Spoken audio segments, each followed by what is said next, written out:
இறையேசுவில் பிரியமான சகோதர சகோதரிகளே, நமது ஆண்டவர் இயேசு கிறிஸ்துவுடைய திருப்பெயரால் உங்களுக்கும் உங்கள் குடும்பத்தில் இருக்கிற அனைவருக்கும் அன்பும் சமாதானமும் மகிழ்ச்சியும் உண்டாவதாக.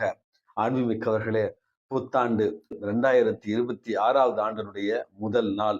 இந்த அருமையான தினத்துல இன்றைய மன்ன உறவுகள் அனைவருக்குமே புத்தாண்டு தின வாழ்த்துதல்களை மிக மகிழ்ச்சியோடு தெரிவித்துக் கொள்கிறேன். அன்புமிக்கவர்களே, கடந்த ஆண்டு முழுவதும் இறைவன் நமக்காக செய்திருக்கிற அனைத்து கொடைகளுக்காக நன்றி சொல்ல நாம் கடமைப்பட்டிருக்கிறோம். புதிய ஆண்டை இறைவனுடைய திருக்கரங்களில் இருந்து ஆசீர்வாதமாக பெற்றுக்கொள்ள இன்றைக்கு நம்மையே தகுதியாக்கி கொள்வோம். அன்புமிக்கவர்களே, ஒவ்வொரு வருடமும் புத்தாண்டு எனக்கு இந்த சிந்தனை தோன்றும். கடந்த ஆண்டை இறைவன் பரிசாக கொடுத்தார். இதே ஊடகத்தின் வாயிலாகத்தான் நான் உங்களுக்கு இது ஒரு கொடை என்று சொன்னேன். இந்த ஆண்டை நம்ம கொஞ்சம் கடந்து பார்க்கிற நேரத்துல உண்மையாகவே 2025வது ஆண்டை ஒரு கொடையாக பெற்றுக்கொண்டோமா?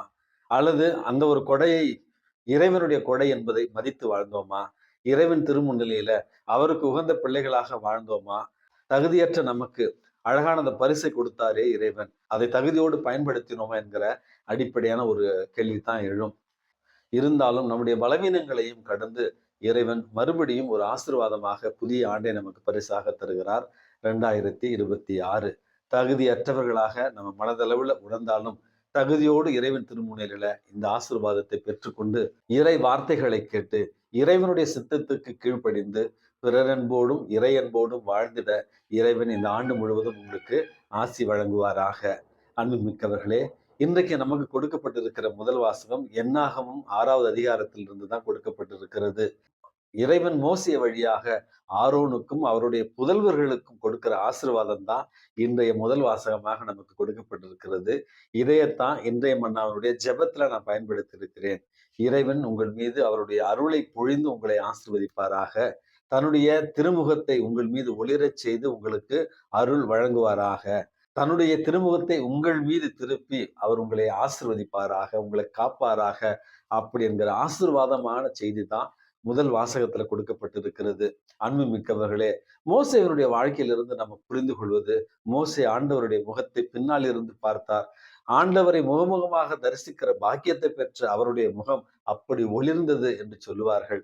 ஆண்டவருடைய முகத்தை பார்த்தவர்கள் எவரும் உயிரோடு இருந்ததில்லை என்று ஆண்டவருடைய முகத்தை காண்பவர்களுக்கு அச்சம், அழிவுதான் கிடைக்கும் என்று நம்பிய இஸ்ரேல் மக்களுக்கு ஆண்டவர் தன்னுடைய திருமுக ஒளியை நம் மீது ஒளிரச் செய்திருக்கிறார். தன்னுடைய திருமுகத்தை நமக்கு காண்பித்து அவர் நம்மை ஆசீர்வதித்திருக்கிறார், நம்மை காக்கின்றார் என்கிற ஒரு ஆறுதலான செய்தி என்பது இறைவனுடைய திருமுக தரிசனம் என்பது நமக்கான ஆசீர்வாதம் என்பதைத்தான் நம் முதல் வாசகம் நமக்கு சொல்லி தருகிறது. அன்பு உறவுகளே, இந்த புத்தாண்டில் இருக்கிற நமக்கு இந்த வாசகம் இந்த வாழ்நாள் முழுவதும் வருகிற இந்த ஆண்டு முழுவதும் நம்மை வழிநடத்தட்டும். இறைவனுடைய திருமுக அந்த தரிசனம் மட்டுமே நம்முடைய முகத்தை அருளால் ஒளிரச் செய்யும். அவருடைய திருமுகத்தை காண்கிற பாக்கியம் மட்டுமே எல்லா ஆபத்துகளிலிருந்தும் நம்மை காக்கின்றது. அப்படி என்பதை புரிந்து கொண்டு இந்த புத்தாண்டுல இறைவன் உங்களையும் உங்கள் குடும்பத்தில் இருக்கிற அனைவரையுமே தன்னுடைய திருமுக ஒளியால் அருளாலும் அன்பாலும் காத்து ஆசிர்வதித்திட உங்களுக்காக ஜெபிக்கிறேன். இந்த புத்தாண்டு என்பது கிரகோரியன் நாட்காட்டியின்படி முதல் நாள் எப்படி என்றுதான் நம்ம அறிகிறோம். ஆங்கில புத்தாண்டு இது இன்றைக்கு நம்ம கொண்டாடுகிற முதல் விழா. இன்றைக்கு நாம் கொண்டாடுகிற 2வது விழா என்பது நமது ஆண்டவர் இயேசு கிறிஸ்து பாலகன் இயேசுக்கு அவர் பிறந்த 8வது நாள் இயேசு என்ற பெயரிட்ட ஒரு நாளை கொண்டாடுகிற ஒரு நாளாகத்தான் இன்றைக்கு நம்ம பார்க்கிறோம். அன்புமிக்கவர்களே, இயேசு என்கிற அந்த ஒரு பெயருக்கு மண்ணுலகோர் விண்ணுலகோர் அதிகாரத்தில் இருப்போர் அதிகாரத்தை எல்லாருமே மண்டியிட இறைவன் அவரை உயர்த்தினார். காரணம், அவர் தாட்சியோடு இறை சித்தத்தை ஏற்றதற்காக அப்படி என்பதை நம்ம விவிலியத்துல வாசிக்கிறோம். அன்புமிக்கவர்களே, இயேசுவினுடைய நாமம் இணையில்லாத ஒரு நாமம். நம்மை அச்சத்திலிருந்தும் பாவத்திலிருந்தும் காக்கின்ற ஒரு நாமம். இயேசுவனுடைய அந்த திருநாமம் என்பது நம்முடைய உள்ளத்துல மனதிடனை கொடுக்கின்ற ஒரு நாமம். இயேசுவனுடைய நாமம் என்பது சாத்தானை நம்முடைய வாழ்க்கையிலிருந்து விரட்டுகிற ஒரு நாமம். இயேசு என்கிற நாமம் என்பது நம்முடைய உடல் நோய்களிலிருந்து நம்மை குணப்படுத்த வல்ல ஒரு அழகான ஒரு நாமம். இயேசு என்கிற ஒரு நாமம் எதிர்நோக்கோடு வாழக்கூடிய ஒரு மனத்திடத்தை நம்ம கொடுக்கின்ற ஒரு நாமம். ஆகவே இயேசு என்கிற அந்த திருநாமத்தை போற்றிடவும் நம்முடைய வாழ்க்கையில அன்றாடம் நம்முடைய திருநாம ஜெபத்துல இயேசு என்கிற திரு பெயரை பயன்படுத்திடவும் எல்லா ஜெபங்களிலும் இயேசு என்கிற திரு பெயரால் மன்றாடவும் தான் இந்த விழா நமக்கு அழைப்பு விடுக்கிறது. இன்றைக்கு நாம் கொண்டாடுகிற மூன்றாவது விழா என்பது அன்னை மரியாள், இறைவனின் தாய்.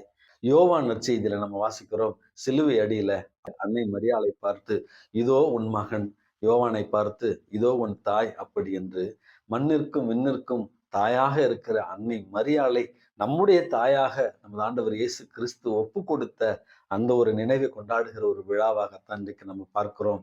அன்னை மரியாள், இறைவனுடைய தாய் என்பது நம்முடைய மீட்பரை இந்த உலகத்துல தன்னுடைய திரு வயத்துல தாங்கி நமக்கு மீட்பு கொண்டு வருவதில் மிகப்பெரிய ஒரு பங்காற்றிய அன்னை மரியாளை இன்றைக்கு நினைவு கூர்ந்து கொண்டாடி அவளுக்காக இறைவனுக்கு நன்றி செலுத்துகிற ஒரு நாளாகத்தான் இந்த விழாவையும் நம்ம பார்க்கிறோம். மூன்றாவது விழா அன்னை மரியாள், இறைவனின் தாய் என்கிற இந்த பெருவிழா என்பது.